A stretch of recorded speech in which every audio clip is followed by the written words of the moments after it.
Welcome back to the fate of Stormbringer, an ongoing miniature wargame battle designed by literally dozens of players in multiple Dungeons & Dragons campaigns and being fought to determine the fate of Stormbringer, yes, that Stormbringer. Before we get back into the heat of the battle, I thought it might be a good idea to step back and tell you a little bit about one of the participants. Mandonio was a PC in the original Dubzaron campaign, along with Gaius and Daria. These were the three PCs who really set the tone for the Dubzaron campaign. Mandonio fought a dragon almost single-handedly. The dragon had cast magic mirror on itself and was clearly going to win the fight. Mandonio could have fled, but rather than do so and leave his friends to their doom, he stayed on and met his demise in the most glorious of fashion. The Auran Pantheon elevated him to the rank of petty god, and he now serves as a shining exemplar of everything a hero should be. It is no wonder Aminar tapped Mandonio to assist with this particular battle. And what of Gaius? Gaius would go on to have a long and glorious career of his own, a career which extends to this day.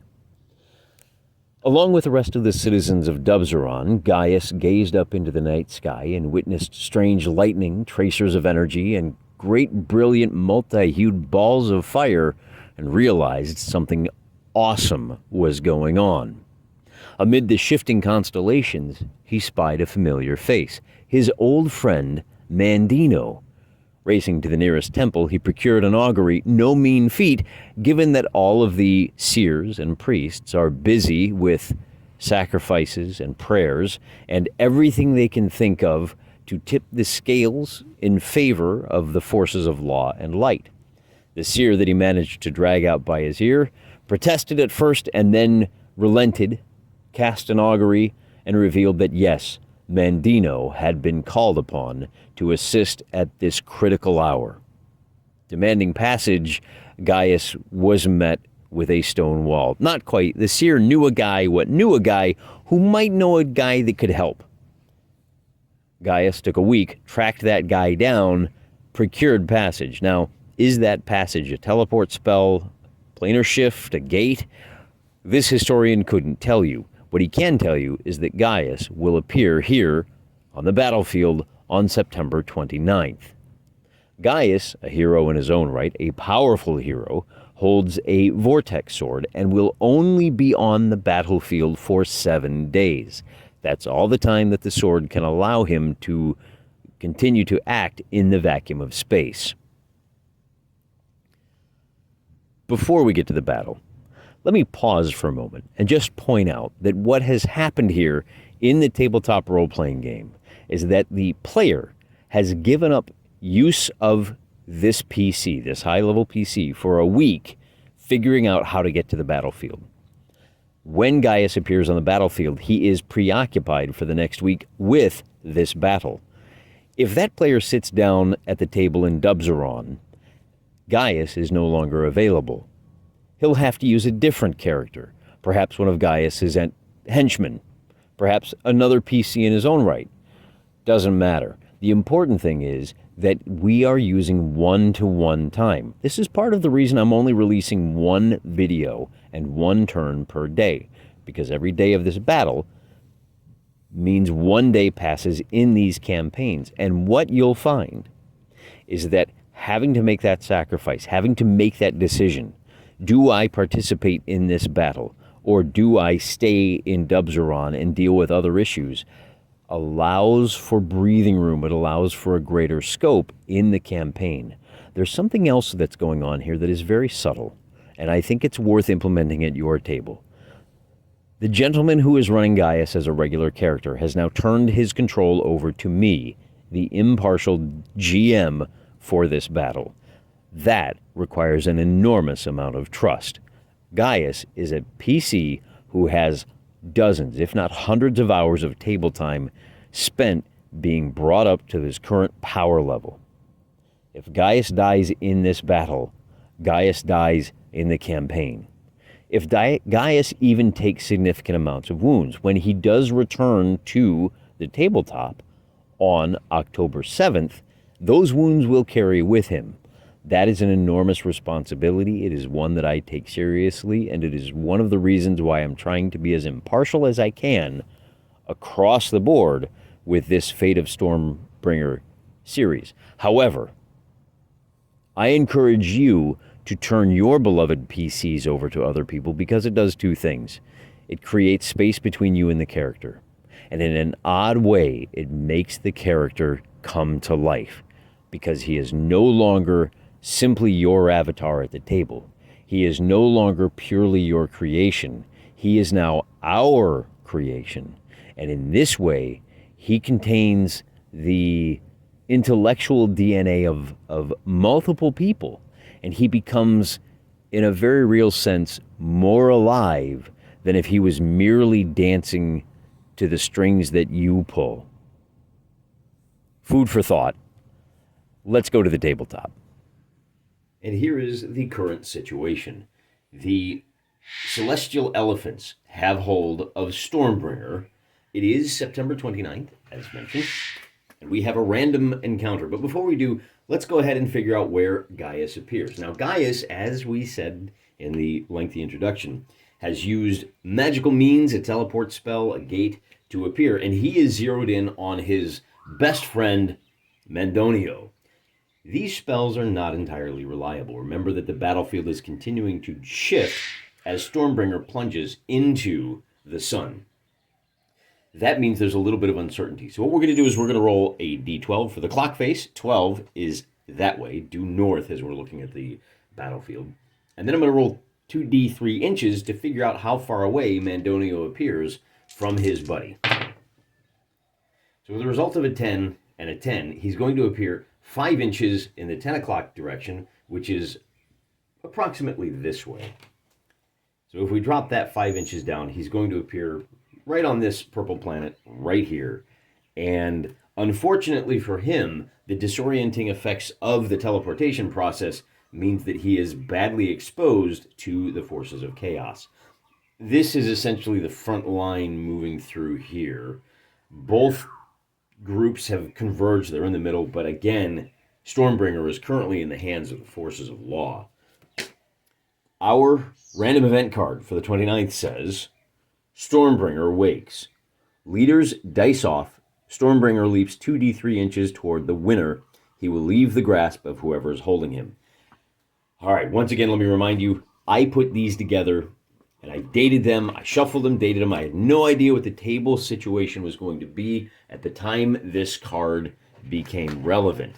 I didn't know who was holding him. I didn't know where Stormbringer would be. So here we are with a very interesting situation where, yes, somebody is holding Stormbringer, and he is going to move 2d3 inches either towards the leader of the forces of darkness, that great red dragon, Baal, or to Aminar. So we'll dice off, whichever one comes up higher. So with a score of 8 for the forces of chaos and 6 for the forces of law, Stormbringer is going to leap out of the hands of the Celestial Elephants and move a grand total of 1 inch in this direction. Kapow. My, how the battlefield shifts and sways. An unfortunate roll for the forces of chaos. However, this does provide them with an opportunity to once again grab hold of that all-important sword. It is the forces of chaos's turn, but we have to check our morale. First, we have 2 units of war beasts. In this case, it is flying wyverns. And you know what I should have done? I've been moving them in this direction around. They can fly. They should have been flying over their buddies this whole time. My bad.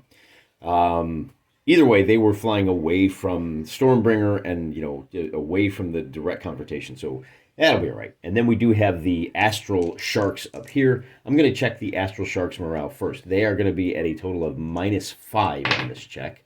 And with a 4, they are gone. They run. They've lost their nerve completely. They are out of the fight.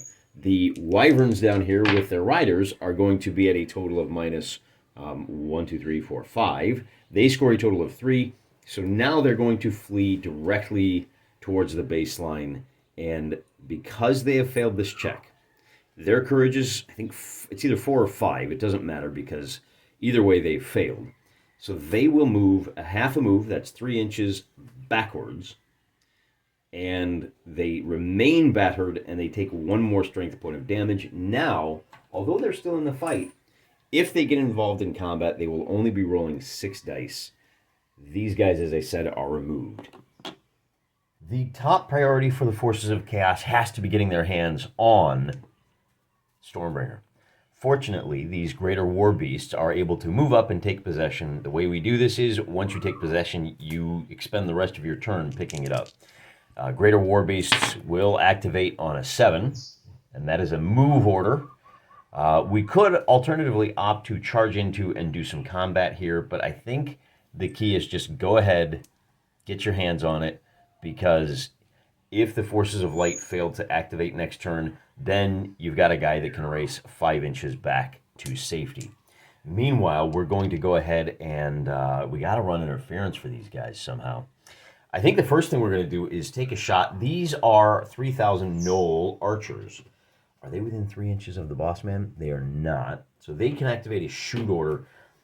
But I think we're going to go ahead and activate, well, let's check these guys. These are within 3 inches. And these are Bellicose Foot. Now, they do have Wild Charge, but they are further than 3 inches away from the nearest enemy, so they're only going to be able to advance. Let's give that a shot. With a result of a 9, they're going to move up 3 inches, and then we're going to try to advance these guys up into this. We'll bring them up this way. Now we want to try to screen the Forces of Light. So we're going to try to bring them up this way. With a 7, they'll advance, and then we'll bring Bale up over here, and a 10, he'll move as well. So let's move those figures. And we'll pull back to show the location of the rest of the Forces of Chaos that have not moved. Here is... Oh, actually, you can't see her. She's just off screen. We'll try to move her up in a second. But first, we're going to go ahead and, as I said, this is our Bellicose Foot. The Bellicose Foot are going to... Well, first let's execute the shoot order. We're going to try to shoot at Gaius. Remember, Gaius is only here for 7 turns, but he is going to be an issue because he is dangerously close to Stormbringer. So as I said, we're going to try a shoot action, and with a result of a 7, that will be successful. We are going to fire. We will be hitting on 5s because he is within 6 inches. I think these guys might be sharpshooters as well. Let me go ahead and check that roster just to make sure I'm not cheating the Forces of Chaos, nor the players who set up this fight. The 3,000 Knoll Bowmen are sharpshooters. They will be hitting on 4s. 1, 2, 3, 4, 5, 6 hits all together. Now, as an elite foot, Gaius, and I probably should have mentioned this, he does have magic armor. He has a 6-up save for every strength point he takes, and he rerolls hits with his magic sword. In the Adventurer Conqueror King campaign, he has a vortex sword, which is ridiculously powerful. To allow for that, we're going to strip this down a little more bare bones because, hey, I'm just one man. I got 160 points worth of armies to track here. Keep it simple, stupid. So where are we at here? Our elite foot has an armor value of 4. That means these 6 hits are going to do 1 hit worth of damage. On a result of a 6, he takes no damage at all. And look at that. There's a reason this guy is such a long-lived hero. Then, with being within 3 inches, these Bellicose Foot are... Oh, you know, I think I should have started with these guys.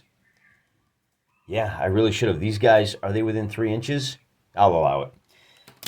They're going to execute an attack order, and a failure here does not end the turn, because, as mentioned, this is actually a wild charge. You're supposed to do this before you do all your voluntary movement. Should have happened before we fired, but since the firing had no effect... That's really not that big a deal, is it? They are going to race up to melee. And Bellicose Foot, now this is the first time we've done this. This is a unit of 8,000 demons.